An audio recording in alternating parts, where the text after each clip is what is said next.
Pues en esta mañana vamos a seguir con el Evangelio de Marcos, así que pueden acompañarme ahí en sus Biblias. En el capítulo 1 vamos a estar examinando los versículos 12 y 13. Habíamos estado viendo que precisamente había presentado su Evangelio con el inicio del anuncio de Jesús por parte del Bautista. Juan el Bautista había anunciado que vendría uno más fuerte que él, y justo en eso Marcos va a utilizar dos palabras de manera constante. Va a utilizar inmediatamente y luego y después, enseguida. Va a utilizar ese tipo de frases para pues llevar al lector a estar siempre pendiente del relato, qué es lo que va a acontecer. Entonces llega Jesús de Galilea y es bautizado por Juan. La semana pasada vimos que recibe él al Espíritu como una representación también de la unción de parte de Dios, y de ahí puede iniciar entonces su ministerio, ya autorizado para reinar. Y lo primero que vamos a encontrar va a ser una confrontación. Y esto lo encontramos ahí en el capítulo 1, versículos 12 y 13. Dios Padre, te alabamos, te bendecimos, Señor. Te damos las gracias en esta mañana por la oportunidad que nos das de reunirnos en tu nombre y poder estudiar tu palabra juntos. Te pedimos, Señor, que nos des entendimiento, que nos des un corazón perceptivo, abierto, dispuesto a escuchar tu palabra, a atenderla y a poner en práctica aquello que tú nos muestres. En el nombre de Cristo Jesús y por tu Espíritu Santo. Amén.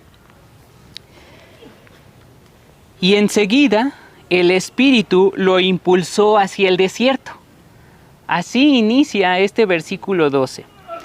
Una vez que el Espíritu Santo había venido sobre Jesús como paloma, como vimos en los versículos anteriores, ahora es el mismo Espíritu el que impulsa a Jesús al desierto. Otras traducciones presentan el término griego, ekbalei, como guía, lleva o conduce o incluso impulsa. Pero el verbo que tenemos allí en el texto griego se puede traducir incluso como expulsar, como cuando Jesús echa fuera demonios. El término que se utiliza es este mismo verbo, ¿no? Una expulsión, echar fuera, por así decirlo, arrojar también se puede traducir. Entonces habla de una acción un tanto fuerte, ¿sí? No solamente una guía, sino impulsarlo, ¿sí? Instarle a ir hacia el desierto. Y esto es algo significativo también, porque vamos a encontrar que allí en el desierto es un lugar de tentación. Y muchas veces nosotros llegamos a pensar que las tentaciones son pues producto, por supuesto, de nuestro pecado, de nuestra inclinación hacia el mal, pero algo que vemos aquí es que el Espíritu es el que lleva a Jesús al desierto. Y con ello podemos preguntarnos, ¿será que frente a cierta tentación el Espíritu Santo me está conduciendo a ello para probarnos? Es algo bien interesante. Bien pudiera ser que quizá en alguna situación de tentación sea el mismo Espíritu de Dios el que nos conduzca a ello, porque allí se ve nuestra obediencia al Señor. Es en medio de la tentación que uno realmente puede mostrar si es obediente o no. Aquí el Espíritu Santo lleva a Jesús al desierto, al lugar de tentación. Y es el Espíritu el que va a estar presente en todo el ministerio de Jesús. Y esto también es muy importante de reconocer, que el Espíritu no solamente lo lleva hacia el desierto, sino que está con él. Y en ese sentido también nosotros podemos confiar en que aún en el desierto, en la prueba, en la tribulación, en la aflicción, en las dificultades, ahí también está el Espíritu del Señor con nosotros, como lo estuvo con Jesús. Y recordemos que el Evangelio de Marcos está escrito a la comunidad cristiana en Roma, que había sido perseguida por el Imperio Romano, que estaba experimentando muy probablemente persecución o al menos críticas de parte de la sociedad. Entonces también algo que está mostrando entre líneas el evangelista es que así como Jesús fue conducido por el Espíritu al desierto, es muy probable que la iglesia esté pasando por esas tribulaciones, por esas dificultades, guiada también por el Espíritu Santo.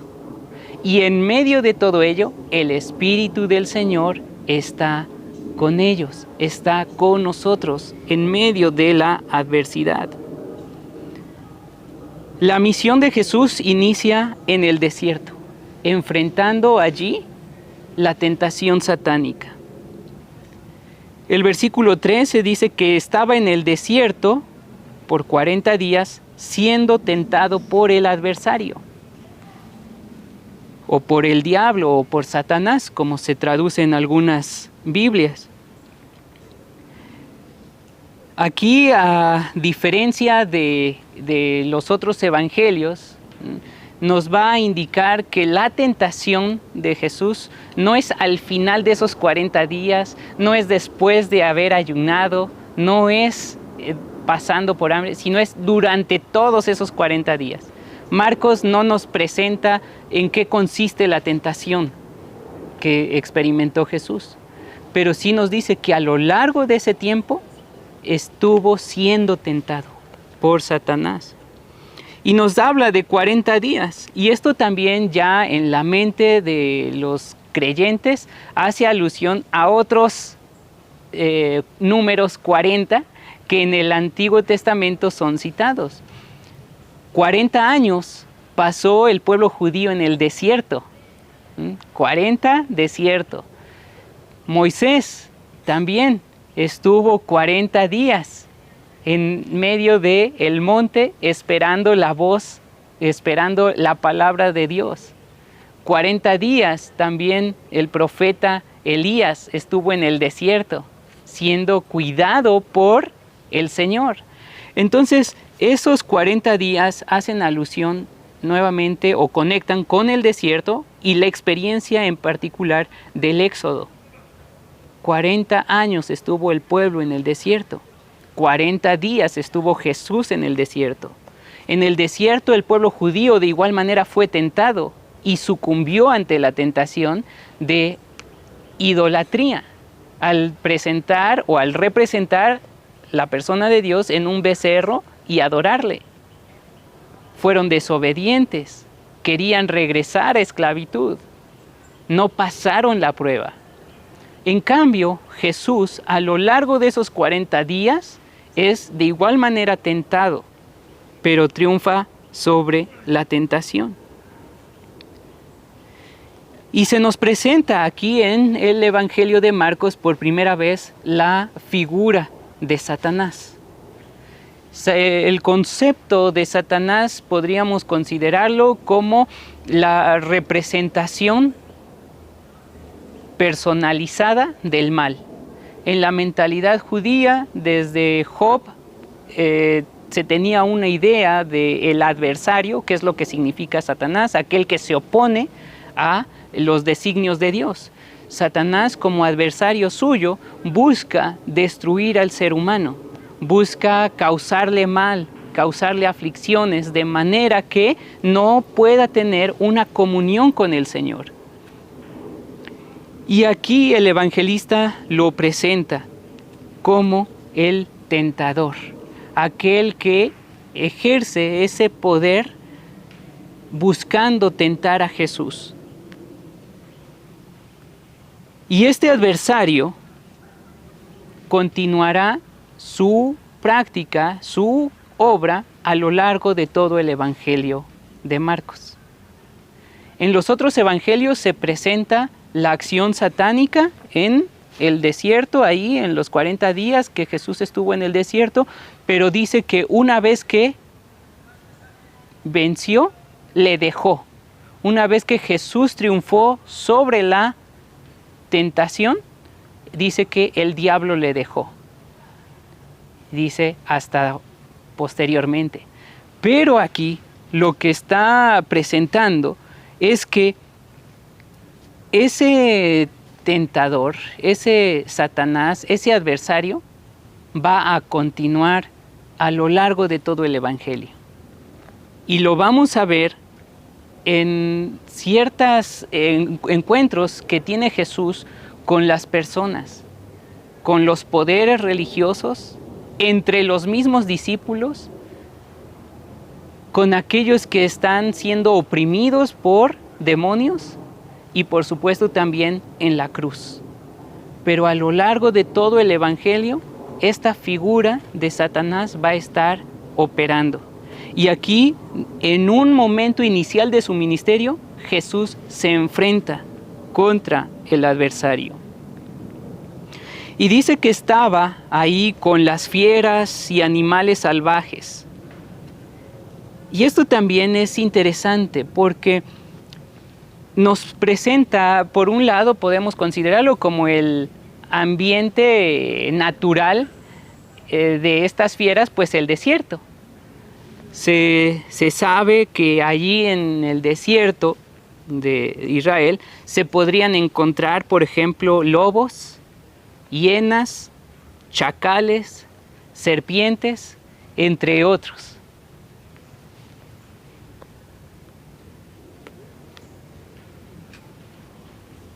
Pero lo que nos presenta esta porción es que Jesús ahí en el desierto estaba con estas fieras. Y esto hace alusión también a que la naturaleza en la presencia de Jesús está en orden. La misión de Jesús como el Mesías de Israel, el Mesías de Dios, trae consigo el Shalom. Así como en un principio Dios creó el mundo entero y todo estaba en perfecta armonía, Adán allí en el paraíso con los animales, sin que los animales atacaran al ser humano ni entre ellos mismos se hicieran daño, así nuevamente nos presenta el orden de la creación con el gobierno ya de Jesús el Mesías. Es decir, lo que nos está presentando aquí es un anticipo de ese reino mesiánico.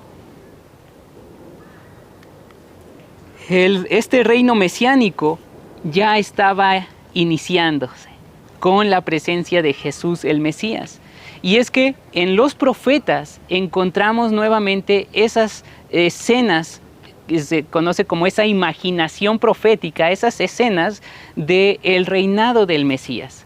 Cuando veíamos esto en Génesis, que Dios había creado todo en perfecto orden, en paz, en shalom, que es lo que significa una comunión del ser humano con Dios, entre los seres humanos y el ser humano con su creación, eso se vio afectado por el pecado. Por eso en el capítulo 3 y en el 4 vemos que el ser humano se encuentra amenazado ya por la serpiente. La descendencia de la serpiente estaría luchando contra la descendencia de la mujer. La naturaleza produciría espinos y cardos. Y posteriormente, conforme va aumentando la maldad del ser humano, también después del diluvio, los animales se vuelven carnívoros, de acuerdo al relato que encontramos allí. Entonces, esa paz, ese shalom, esa comunión, se rompió por el pecado. Y por eso los profetas tenían en cuenta que el Mesías traería consigo un reinado universal o un reinado cósmico. Y eso lo pueden encontrar, por ejemplo, en Isaías capítulo 11. Y quiero leer solamente unos versículos del 6 al 8.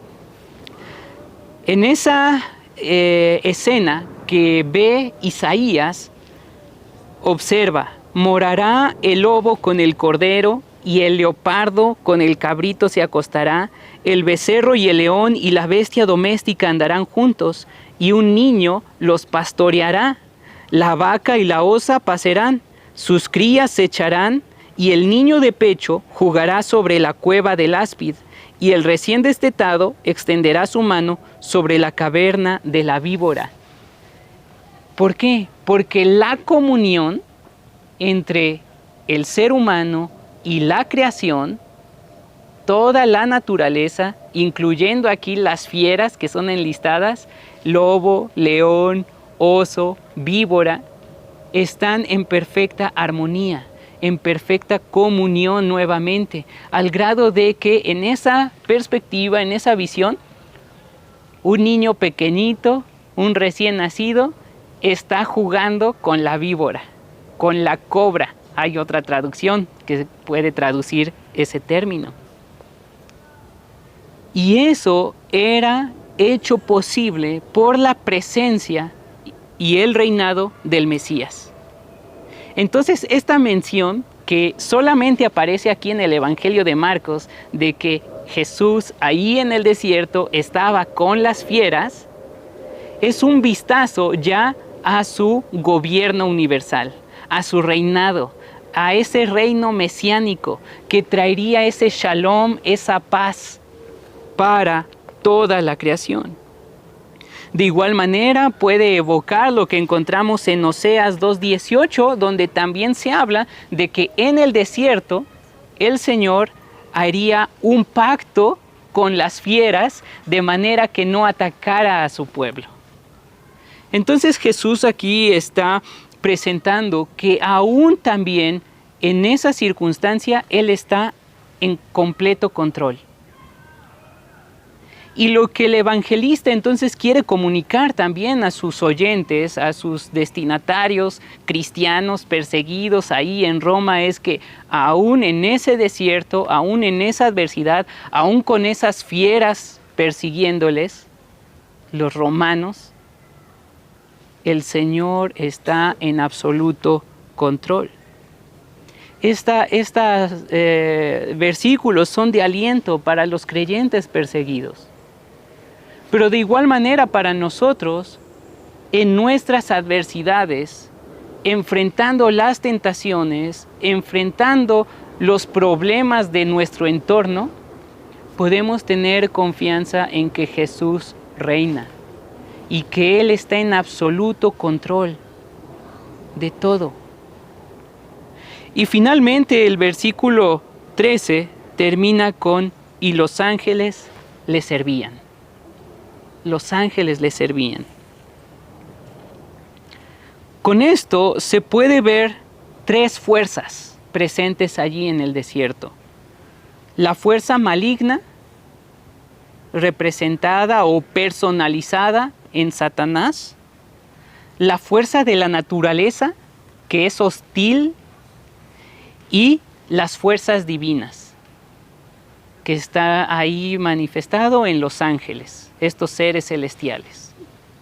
Fuerzas malignas, fuerza de la naturaleza, fuerzas celestiales o divinas, todo está bajo el control de Jesús el Mesías. Jesús el Mesías reina. Él es Señor de todo. Por otro lado, también podemos apreciar que en el texto, cuando se dice que los ángeles les servían, el término griego que se ocupa es diaconeo, de ahí diaconía o diácono, que es ministro, ministerio. Los ángeles le ministraban a Jesús, le servían en ese sentido. Ahora, con ello también, el evangelista va a anticipar un tema que va a tratar a lo largo de todo el evangelio, que es el servicio del discípulo, el servicio del creyente, el servicio del cristiano. Al interior de la iglesia, ahí en Roma, también se daban estos conflictos por quién tendría el liderazgo. por quien ejercería dominio, control sobre la comunidad. Y es algo que va a desarrollar a lo largo de todo el Evangelio, el servicio del creyente. Pero lo que tenemos aquí es que los ángeles, estos seres celestiales, aún con esa naturaleza celeste, le sirven a Jesús. Y lo que podemos considerar ahí para nosotros es que si los ángeles, que son creados superiores al ser humano, sirven a Jesús, nosotros también le hemos de servir. Y es un llamado para nosotros el servir a Jesús. Iniciamos nosotros este recorrido con Jesús. Y puede ser que quizá el Espíritu Santo nos esté impulsando a ese desierto de pruebas, de tentaciones, de tribulaciones. Pero hemos de saber que el Espíritu nos acompaña y está con nosotros. Y aún más, que Jesús, al ser tentado, asumiendo en sí mismo nuestra humanidad, también nos muestra que podemos vencer cualquier tentación. Cualquier tentación. El discípulo se encuentra en esa tentación del Shalom del Mesías. Jesús, el Mesías de Dios, ya ha triunfado sobre la tentación. Ha traído también esa paz. Pero aún también nos encontramos en el desierto. Seguimos esperando la manifestación plena del reino del Mesías.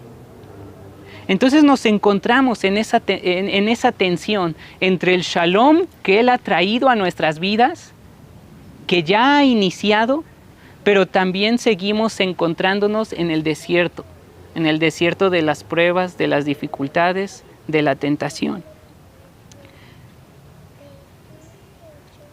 En todo caso, Jesús reina sobre las fuerzas de Satanás, de la naturaleza, que puede ser lo físico, puede ser la enfermedad, por ejemplo. Puede ser también nuestro entorno en el cual vivimos, nuestra sociedad. Él reina. Y también reina sobre las fuerzas de lo celeste. Por eso, como creyentes, no debemos de estar asustados por las ideas que generalmente se tienen sobre Satanás y los demonios. Jesús ha triunfado sobre ellos. Jesús es Señor y Él está con nosotros. Podemos y debemos seguir su camino, aún allí en el desierto, en la tentación, en la prueba, en la necesidad, en la carencia, en la soledad. Él reina. Y su Espíritu nos impulsa, nos guía y está con nosotros. Oremos. Dios Padre, te alabamos y te bendecimos, Señor, en esta mañana, agradeciéndote por la oportunidad que nos das de estar aquí y estudiar tu palabra libremente. Señor, te agradecemos porque en tu palabra nos muestras que aún en el desierto, en la adversidad, en la prueba, en la tribulación, en la tentación, tu Espíritu está con nosotros, impulsándonos, guiándonos. Gracias porque nos has mostrado también que tú ahí en el desierto mostraste tu dominio sobre estos poderes satánicos de la naturaleza y celestes. Todo está bajo tu control. Y de esa manera es que vences la tentación. Te pedimos, Señor, que podamos seguir tu camino, aun si nos conduces al desierto. Que podamos ser sensibles a la guía de tu Espíritu Santo y en el poder del Espíritu Santo seguir tu camino, vencer esas tentaciones, esas pruebas, esas dificultades, adversidades que se nos presentan, sabiendo que tú estás con nosotros, que tú estás en control, que tú reinas.